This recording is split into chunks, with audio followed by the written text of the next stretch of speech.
Welcome, everyone. Thank you so much for being here today. I am Catherine Ferreira, founder of Geminme. I want to start by having some ground rules. Please keep your microphones on mute. We will have time at the end of our session to ask questions to our guests. Thank you for your cooperation. Thank you, Christy, for being here today. This means a lot, really, because I know you have always guided me and coached me in your finances. So this gives us an opportunity to share your wealth and of knowledge to others, and being able to impact our communities with your knowledge. That's a blessing. I wanted to give everybody a little nutshell of what Geminme is. So Geminme is to build a community of love, healing, discovery, and we love to inspire and empower others to be the best version of themselves. Our mission is to transform lives and to make sure that you discover the gem in you. We are about community building and creating long-lasting relationships, and most importantly, to make infinite progression, right? So you have to continue to progress in your life and to develop, and this is part of your finances, right? So finances are key to the path of success and having a better quality of life. So this is why I have partnered today with Christy to inform you about better ways to manage and grow your money. So understanding your financial choices are better in the long run and could implement and also set you for success. Let's create generational wealth and knowledge. I'm challenging you today to take notes, take control of your life, and take action. So I want you to learn from Christy today and take notes of all the tips that she's going to give you, all the resources. So I'm sure they're going to be very, very helpful. I want to start off with this quote: "You get in life what you have the courage to work for." I'm going to now introduce our special guest, Christy. Christy is the creator of Wealth Me Up, an educational group created to spread the knowledge of finance and help the everyday person maximize their funds while living a life of abundance. Before creating Wealth Me Up, Christy studied business at Saunders College of Business within the Rochester Institution of Technology. She studied personal finance, micro and macro economics. Wealth Me Up is designed to help the everyday person know how to save, invest, and put the money to work for them, to break the paycheck to paycheck cycle, and ultimately create multi-generational wealth. Help me welcome Christy. Yay, thank you for being here. Thank you so much for having me. This was definitely a surprise when you invited me on, but I can definitely see how both of our services is going to impact the community in such a big way. So to start off, like I grew up with a good relationship with money. I always had savings. I always knew how to manage my money. But the biggest thing was learning how to save more. So no matter what kind of income you have, you can maximize it. A lot of people is like, oh, well, I don't make a lot of money. In reality, it's not how much you make, but how you manage what you make and what you do with it. And I know that in our community, the Hispanic community and the Black community, we focus more on sometimes luxury as opposed to buying assets. And that's something that, of course, it's nice to have the latest brands and the latest shoes and phones and all that. But while buying assets, later on, you can have everything you want and more. It's just a matter of learning how to manage your money so you're able to, pay all your bills, have what you want, but at the same time, you're either saving or investing. So later on, you don't have to work as much and you can retire early. And I feel like that's a mindset that we have to shift more to, because I feel like our communities, we spend our whole life working. And I know I see it in my own personal family that there's people, they work their whole life and they can't even retire because they don't have a backup. They don't have an additional income. And even if, they end up getting social services when they retire, it might not be enough and they might still have to get a part-time, or they might depend on their kids to support them. Or, with us specifically, they might move back to the R because it's cheaper for them and they can afford it. But I feel like it's just a matter of setting up your own future so that it's a generational impact. So your kids don't have to work as hard and their kids might not even have to work at all. So that's something that I have been focusing like the last 3 years, just investing as much as I can, maximizing my funds, saving as much as I can. And I feel like that's when it comes to saving, that's the biggest thing, because I know, for example, like with us, when we go shopping, it's like, oh, this is sale or something is on special. But then when you start learning, another thing that changed my whole trajectory and how I save money was learning how to coupon. So like we all shop at, like, let's say Walgreens, Target, Family Dollar. Those are all stores that we shop for years. But a lot of people don't know that they have their own apps that have coupons. And it's things that you might buy, like detergent. Everybody buys detergent. So why not, go on their app, look if they have a coupon and save. So that's something that has allowed me to spend put more money into saving and into investing, because now I'm couponing more. So I'm able to live in abundance to the point that I can donate items and I can give items to family. When COVID hit, I was, shipping Lysol to my family members in New York City, because over there they were like $20 a bottle. And I had Lysol from 2 years ago when I had a couponing deal, and I got like, I would say over 30, 40 bottles of Lysol for like $10. So that's something that also impacts how you look at money, because it's like it's things that you buy every day, but you can save so much and have so much more, to the point that you're able to give to the family, you're able to donate to, like, let's say a homeless shelter. And now you're not only impacting your life, but you're able to help others no matter how much you make. And I can definitely say that from experience, because there's been like with whole COVID, I didn't really work up until now.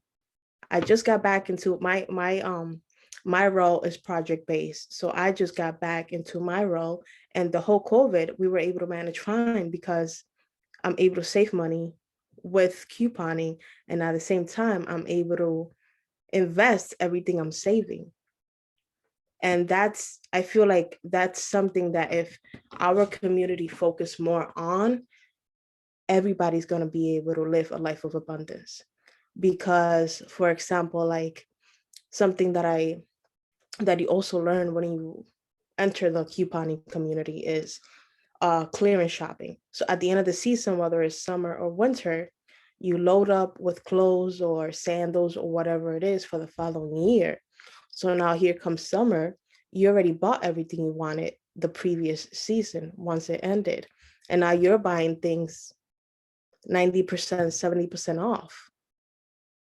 So you're able to have everything you want and more, and still able to help out those in need, which is something that I try to do as much as I can as well.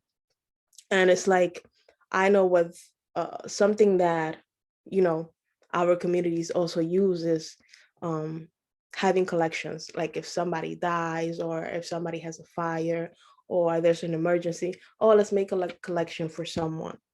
Well, if everybody's saving, and this is something that also some families do, even Jewish family do, if everybody is saving and everybody's investing, they can also make a family fund.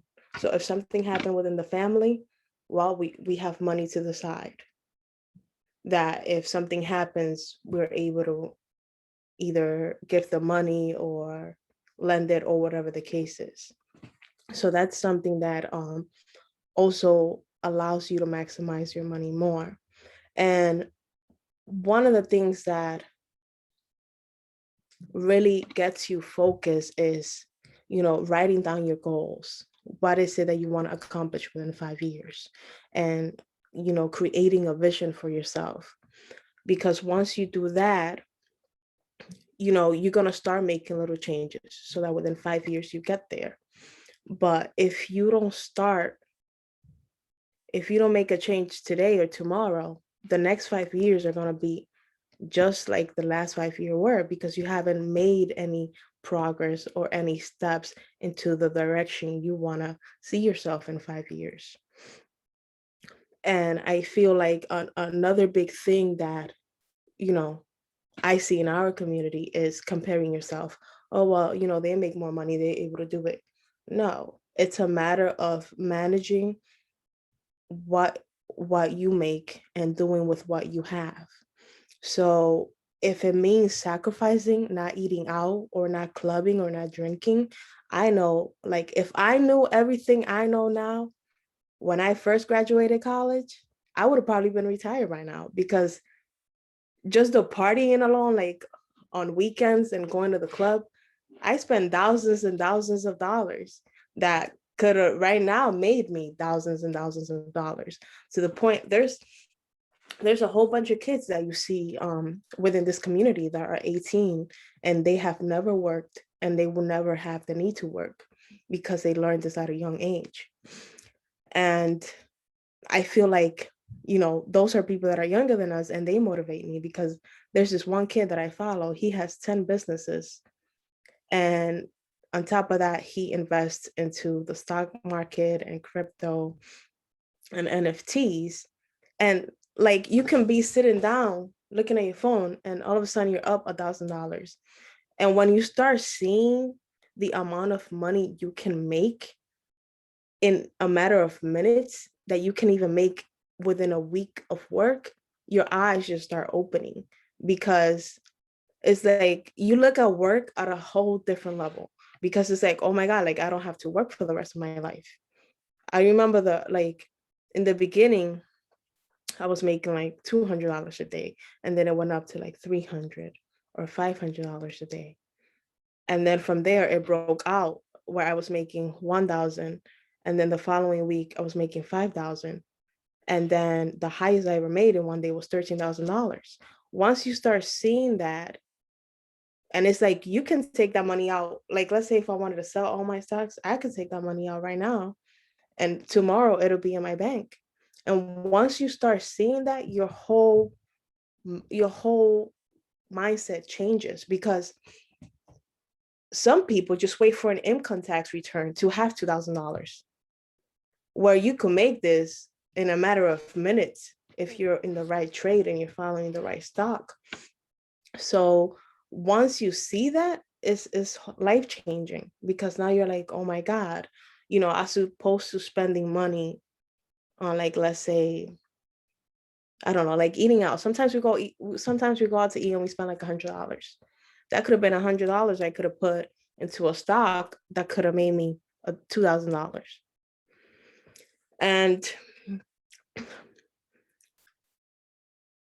And I feel like, with our community, it's good to learn this early on. So your kids, like right now, you can have, let's say you have a baby and you get money for their birthday, or you get money for the baby shower. You can open the account before the baby's even born. And every time you get money from the family members for an occasion related to the baby, you put it in their account. By the time they turn 18, 21, depending which state you live, that child may never need to work. Or if they want to work, they're going to work because they want to, not because they have to.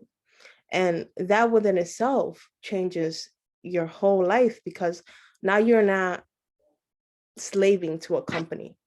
Now you're not miserable at a company because you have to be there to make your ends meet. If you want to up and leave, you can leave whenever you want and quit. And they're also, like, let's say you have a child that starts working at 15 or 16. You can also open a custodial account for them, a custodial retirement account for them. And once they turn 18 or 21, you can put it in their name. Now they have a retirement account and they're not even legal yet. And that within itself, changes that kid's life, because now they have the option of working when they want. They have the option of exploring. If they want to travel for a couple years, they have the option of going to school or not. They might even be able to pay for school themselves without having to take any loans or without the family taking a loan out for them. So it just changes like the whole concept of working. You look at work differently. You look at how you spend your time differently. Because at the end, like the way I look at it is like everything is an investment, even relationships. If I've been with you for X amount of time, you know, that's time that I'm investing into that relationship. It's the same thing with money. The longer you have it, the better your investment is going to get. Same thing with a relationship. The longer you're in a relationship, the more trust you're going to have in that relationship.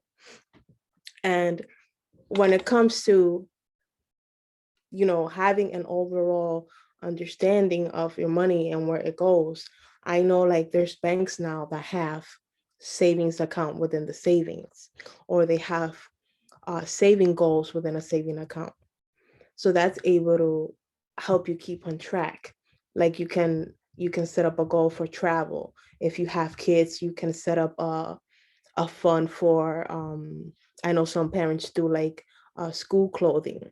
So every year you're starting to save for the next year, and by the time it's time to go school shopping, you already have that money set aside.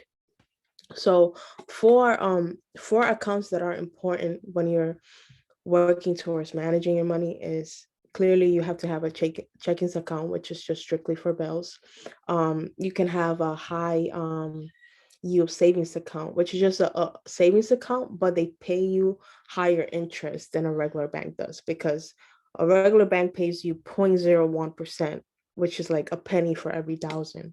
With a high year saving account, some accounts pay up to 4% just for having your money saved for them. And then there's Roth IRA, and then there's IRA. I recommend everybody the Roth IRA, because when you take your money out and you retired, they won't charge you taxes because that money that you're putting in has already been taxed. If you have a 401k or a regular IRA, when you retire and you take that money out, you're going to be taxed because no taxes were ever taken out. So you might not pay taxes now when they're taking it out of your paycheck, but you're going to have to pay it when you're retired. And if your account has grown a lot between now and the time you retire, more taxes are going to be taken out, which you might need more of it during retirement than you would now. So that's something to consider, because a lot of people may not know the difference. And the only time I would recommend a 401k through your job is if your job is matching it. I know some companies match the percentage that you're putting in, and you're able to grow your money rapidly. And another thing that people don't know is that even if you sign up through your job 401k, some companies allow you to manage it yourself, which I feel personally is better, because when you manage it yourself, you know what trades you're getting in, and you have a higher chance of getting a higher percentage return. When you just leave it with the broker, maximum you're gonna get is 8 to 10%, and that's what they guaranteed you. I turned my account and I was able to make 100% within the first year. So that's, my money, doubling my money pretty much. And I think Catherine had a question. Yes. Yes, I just actually that's perfect the way that you're like segueing into saving and the different tips and tricks, but like saving, I know you said different accounts, and this is amazing. Thank you so much. I'm taking notes. Because I have a couple, like I've been working and in the pension and all that stuff, but sometimes like looking at it and being able to identify, like you said, manage where your money is being invested, that's huge. And I kind of knew that like a couple years ago, but now that I'm like, okay, I have to like really like look into it. And now that I understand a little bit better, because I feel like before it was so intimidating, or like, okay, your money is at risk here, like higher risk, lower risk, so it's like, okay, what should I do, but being able to know what to do. So I'm going back to my question was about like, do you have like a percentage for like people who are working of how much they should be like saving, or like, things like that? Because I know like to invest, you need to be able to have money. So Right. how would you recommend people to start saving?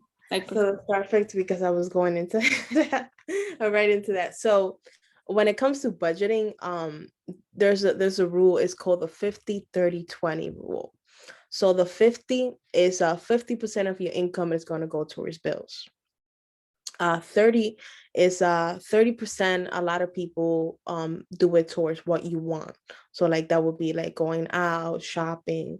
So 30% of your income should go towards wants and needs. And then the 20 rule is saving and investing. So some people change this up. Some people, like if they want to be aggressive, they might do 20% for things they want and then 30% investing, or they might do 25-25. So it depends on the individual, but normally the rule is 20%. Unless you want to go a little bit more aggressive, you can do, let's say the winter months, a lot of people don't really go out, so you can do 10% for things you want, and then you can do 40% for investing during the winter months. And then the summertime you might change that up because it's summer, everybody want to go out, hang out and relax, so you might change that up a little bit. So I personally try to do 50-50 because because I've been doing this for a while. I'm able to have more money saved, and I'm able to because I've been couponing for such a long time, we are able to go the whole summer without having to buy anything for the house. And then sometimes I change it based on the needs, but I try to do at least 50% of my income towards saving. And then, it helps when you have a partner. Like, so my husband and I, we split it up. So I'm able to do, we split the bill, and then I do 50% savings. And we both split up that into the stock market and then cryptocurrencies. So that's for that question. thank you. That makes sense. Yeah, it does. It's very helpful. So use the 50-30-20 rule. Yes.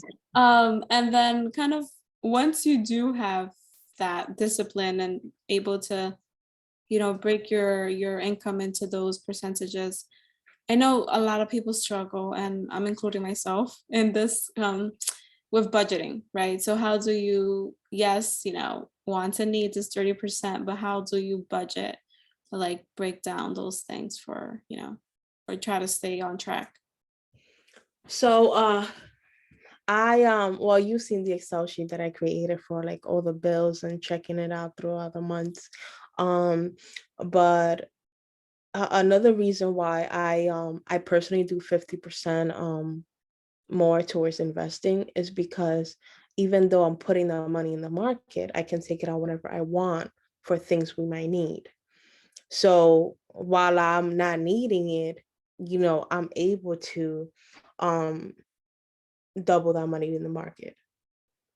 So let's say like right now we had a big purchase. So because throughout the summer we really wasn't all the vacations had already been planned and had already been paid for. Um any extra incomes I was having, I was putting in the market. So when we had a big purchase, I had already doubled that money. So I took out whatever I needed and I was able to afford that purchase. Another thing that I recommend is also having once you discipline yourself, is make sure whenever you're making a purchase, make sure that you have the money to pay for it. If you can afford it, do not get it, because what ends up happening is I know another thing that's big in our community is you start getting credit cards, or you start getting personal loans, or you borrow money from a family member, and then it becomes a struggle, because I know there's people that are constantly borrowing money or using credit cards. And using credit cards is not bad, but I personally like using the credit card to get the points out of it, and then I pay it right off. So another thing that going into credit is, a lot of people don't know, but if you sign up for a credit union, you get credit cards that have a lower interest percent. So that's something that I started comparing a lot, because, for example, I have Chase, which is big in New York City. So I had two credit cards with Chase, and one of them was 13.99%. The other credit card, which is an Amazon Chase credit card, the percentage is 19.99. That's almost 20%, which is like, that's a huge percentage if you're using the card constantly. So I started comparing, and credit unions can go as low as 8.49%. So that's a big difference, because if is a person that is constantly using the credit card and putting purchases on their credit card, you're paying 2-3 times the amount of interest as if you would have if you had a credit union. The same thing is with like car loans. So like, let's say you go to a dealer, the dealership is going to try to sell you the car. They don't care how they sell it to you. They don't care about the interest. They don't care if you have the money to put it down. They don't care. They just want to sell you the car so they can make the commission. If you go to a credit union, you can get a interest rate as low as 1.99%. And here's the funny thing, like, let's say you want a car and you don't have down payment, but you have good credit, and you have a good job. You can go to a credit union, and let's say the car at the dealership is $15,000 or $20,000. The credit union is going to write you a check for the exact amount of the car. So now you don't owe the dealership anything, and they don't have to run your credit, because when you go through financing through a dealership, they have like 5-6 different banks running your credit, which reduces your credit score. So now if you have a relationship with a credit union, they just give you a check, and it's like you pretty much buying it straight out from the dealership, and now you just pay the credit union with an interest rate 1.9%. That's insane, because most dealership, they will try to charge you, if you have, like, let's say good credit, anywhere from 6 to 10%. If you have bad credit, you can pay up to 25% of interest, which is huge. You're gonna be paying that car like I would say at least $5,000 to $6,000 more, just because you have bad credit. So that's another thing that I also try to encourage people to do, to build a relationship with a credit union. And then another rule that there is for credit cards is the 15-3 rule. So 15 means you pay, let's say your minimum payment or whatever you want to pay towards the car, you pay it 15 days before the due date and 3 days before the due date. So what happens is you're cutting your interest in half, because the credit card thinks you made 2 payments, but really you're just making 1 payment, and you're just splitting it up in 2. So that will also have a huge impact in your credit score and how much interest you're paying for whatever amount you have with that credit card at the moment. And then another thing that I like is, when you, like, let's say you have 2-3 credit cards, try to focus on the credit card that has the highest interest and pay that one off first, because like that is saving you money, because you're reducing the amount quicker. So let's say that credit card is, let's say $50 minimum, you putting 100 or 150. And then the other credit card that has a lower interest rate, you're paying the minimum up until the one with the higher interest is paid off. So in the end, you're saving yourself money. because you're focusing on the one with the higher credit interest rate.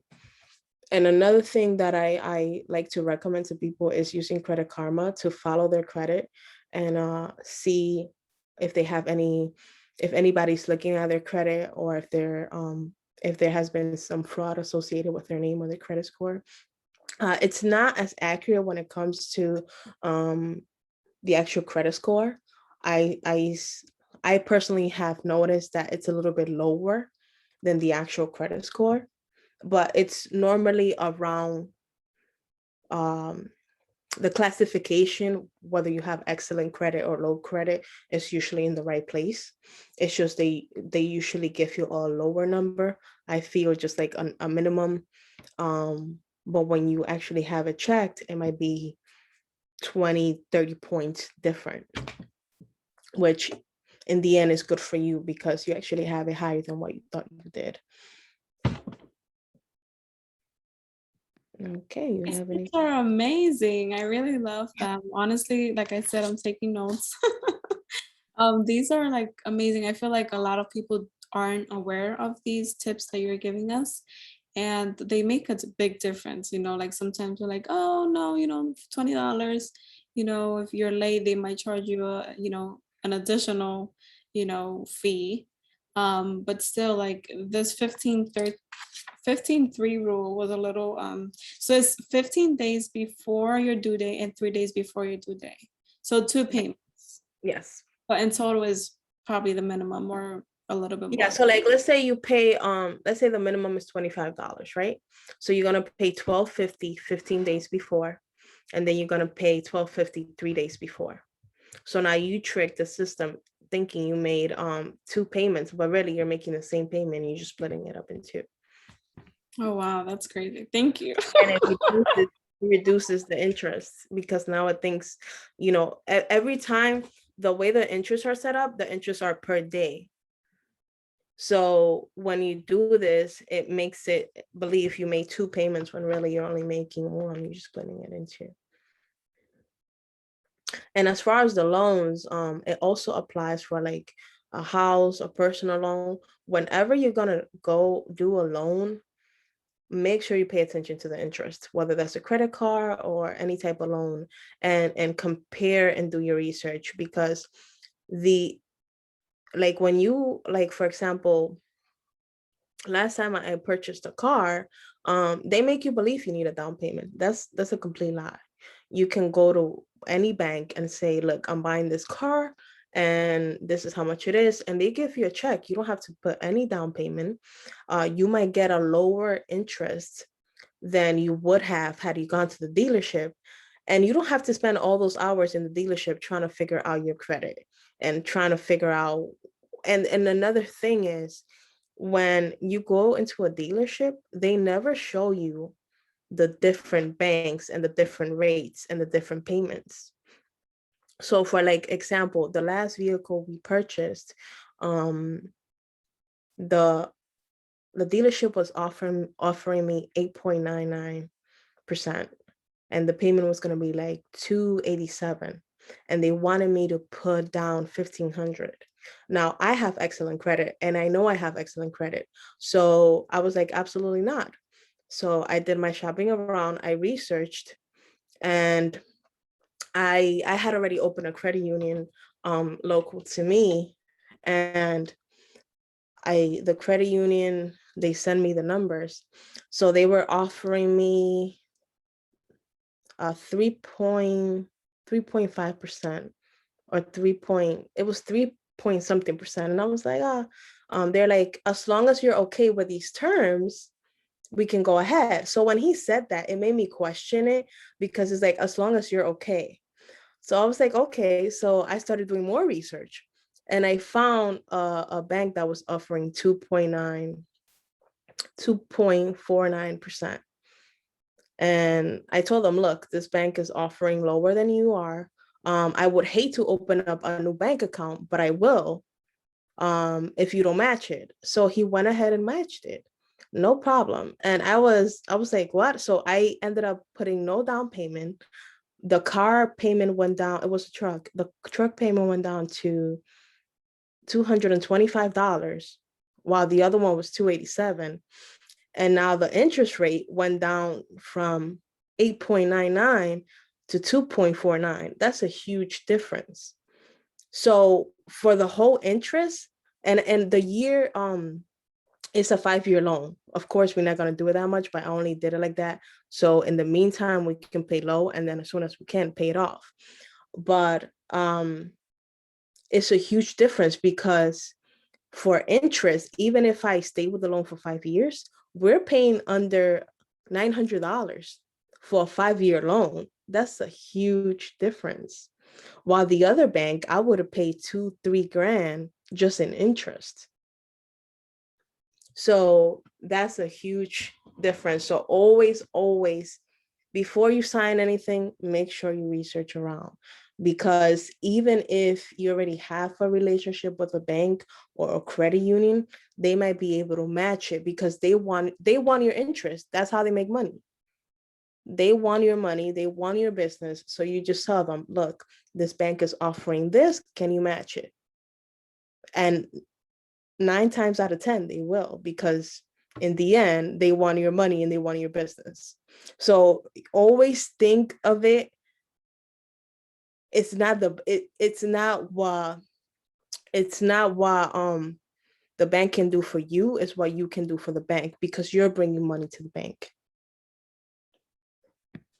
This is amazing. Oh my God. You have like opened up so many opportunities for like saving right now.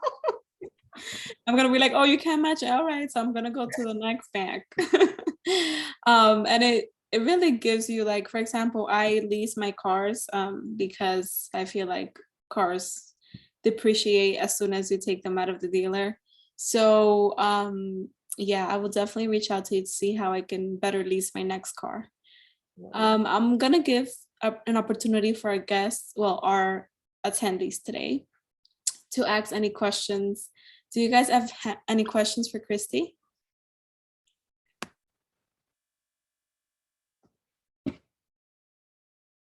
Don't be shy.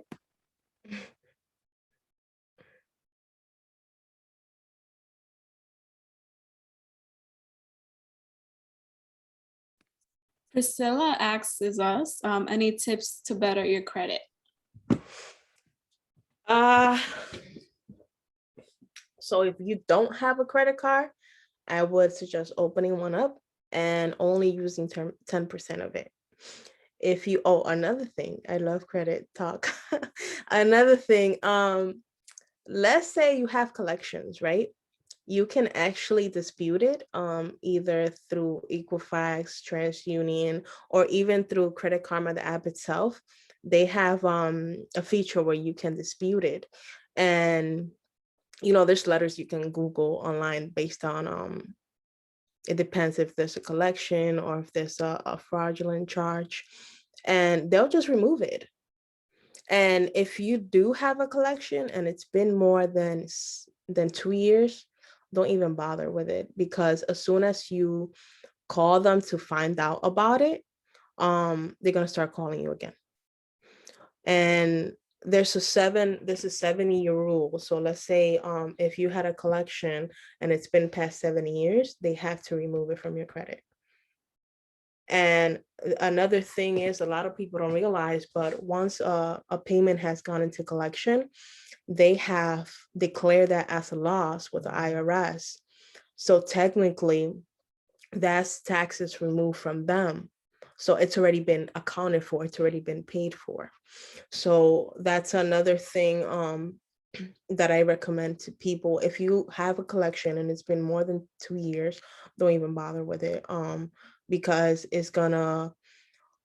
what happens is those 7 years renew itself. So now, as opposed to it being 7 years, now you have to wait 9 years because you called and inquired about it.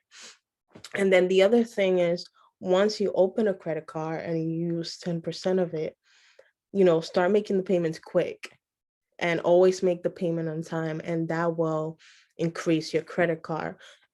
Another trick that a lot of people do nowadays is they have a credit card for each bill, because you have to pay your bills every month, regardless. So they pay the bill through the credit card, and then they pay it right off because they have the money for it. It's a bill. But you're getting rewards from the credit card and you're building your credit because it's showing that you're paying on time every single time, because it is a bill, you have to pay it regardless. And now you're earning rewards. So, you might get points for a flight, or you might be able to use it for a gift card. So a lot of people also do that as well. They open several credit cards for each bill, and it helps build the credit. And then whatever loans you have is, this goes with bills and this goes with loans. So, the first of the month, the first week of the month, that's when people have the most bills due, or the end of the month, depending how it falls, because sometimes you have bills at the end of the month and then you have, rent or mortgage in the beginning of the month. So the last week and the first week of the month is usually the tightest budget wise for people. But another thing that helps is, a lot of people don't realize, whatever bills you have, you can split it. For example, like the lease, let's say in the middle of the month, that's when I usually have more money to spend because I don't have that many bills due. So what I do is, during those weeks, I pay half my lease, because we also have a lease. So when I'm tight, I only have to pay the other half. So you can also do that with any bills you have. You can split it up throughout the month. So when those weeks that you have extra money, you're already putting it towards the bill. So by the time the end of the month or the first of the month comes, you only owe either half of it or a third of it, because you've been putting money towards it throughout the whole month. Oh, wow, that's amazing. Thank you so much. Priscilla, does that answer your question? Thank you. Anybody else has a question? You're welcome.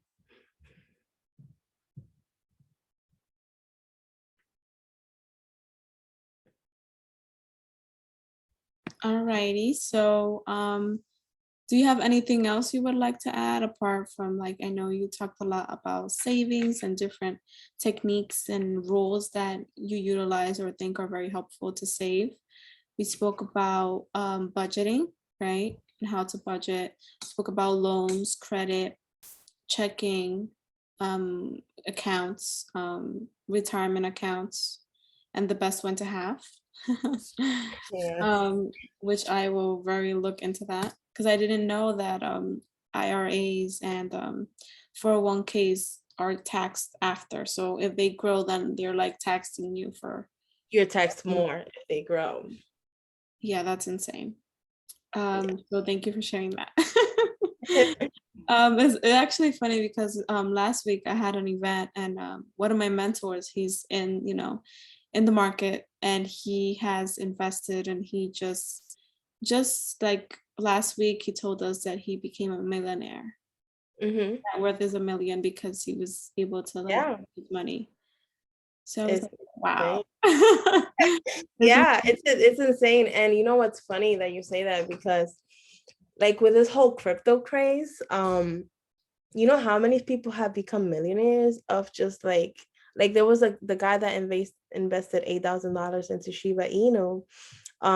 He's now worth, I think it's like $5 million of $8,000.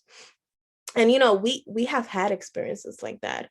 I know there was one investment that we only put into like $200, and it went up to $18,000.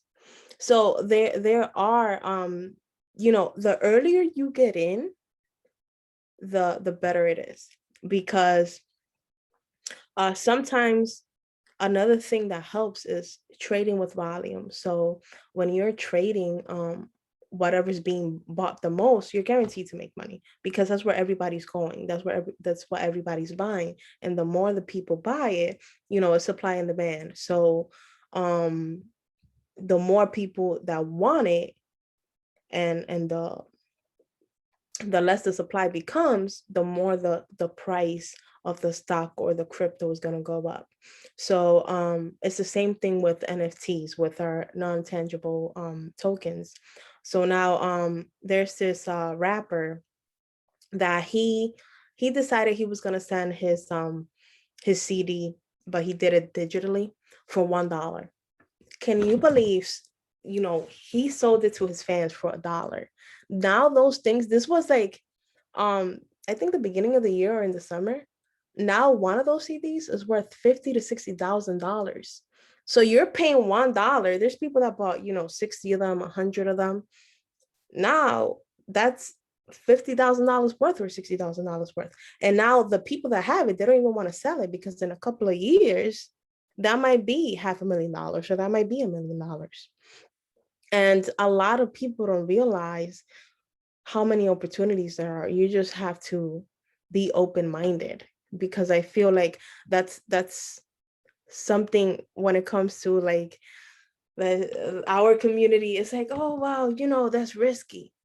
But you're going out and you're spending $100 on a watch, or $50 or $200 on a purse, or you buying a car, and then you got to pay the insurance. If you live in New York City and you have a nice car, you have to pay for the parking lot and all these things. And then you could have put that into an investment. You know what I mean? And it's crazy. I was watching a video and somebody said there's people that spend $500 on a lease, right? Or I know my cousin in New York City, she was paying, between the leasing, insurance, and the parking lot, she was paying about $1,000 a month in a car. That car, you're not going to get anything from that car except taking you to where you need.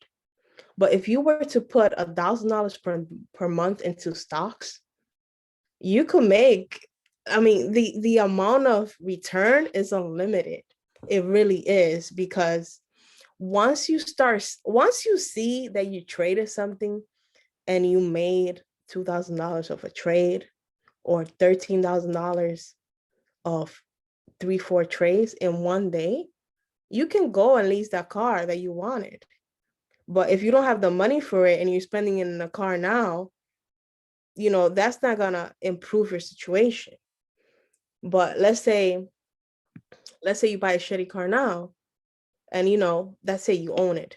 And another thing is, like, when it comes to buying like a car, let's say I'm just going off track because we're going towards that. So let's say you see a car that somebody's selling on the street. You can go to a credit union and take that loan too for buying a car that you're just buying off the street. So let's say you see a car, let's say $2,000, $5,000. You go to the credit union, they write you a check, so it's like you paying for it cash. Now you only have to deal with the credit union. So now, you have a cheap car, whatever money you have extra that you were putting into a lease or whatever the case was, now you can put it into the stocks. And once you hit one of those bull runs or the hard market, now you can go and buy that car that you were leasing. You can buy and it's yours. Christina, sorry to cut you off, but like all this you're saying is like amazing. But I wanted to ask you something real quick before we run out of time. Now that we're talking about stocks and like investing our money, what platforms or stocks would you recommend? I know it's like a very complex topic, but just in a couple like sentences, like what platforms do you recommend and what stocks you think are like hot right now? So as far as platforms for the market, there's a lot. So the best are Charles Schwab's and Fidelity, because they have the best customer service. So if you had any issues, you can call them, they'll be able to help you right away and answer your questions. And they all offer the custodial accounts, the retirement account, and the individual broker account. So I recommend the individual, because that's the one that you can put money and take it out whenever you want. And then a Roth IRA. So you're not taxed once you take your retirement out.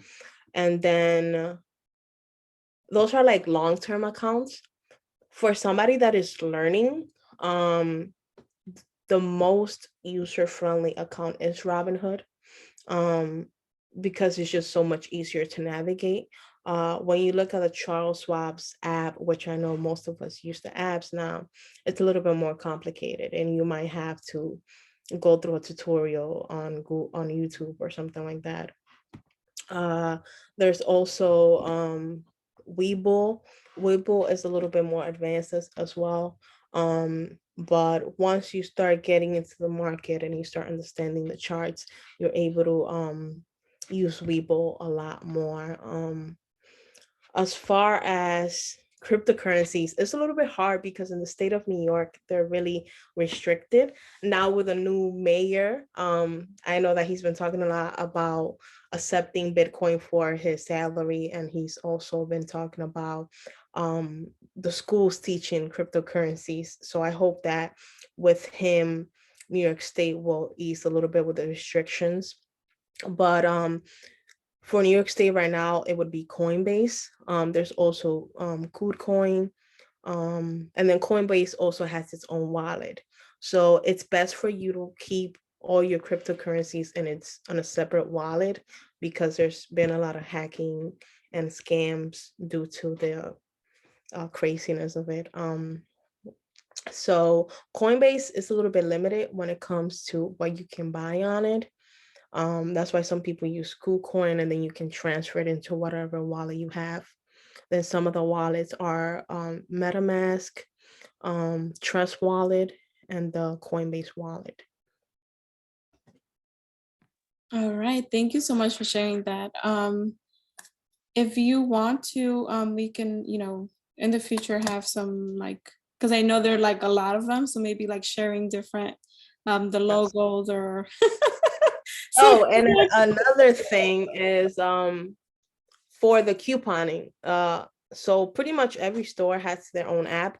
So like Target has its own app, Walgreens, Family Dollar, Dollar General, Rite Aid. So you can go on their website and create an account or download the app. CVS too, and some of the big stores like BJ's too, they have the app and they have the coupons, and you can just clip them digitally, and you just type your number or you swipe your member card and you see all the discounts coming off. So that's also those apps for the couponing. Awesome. Thank you so much, Christy, for being with us today. My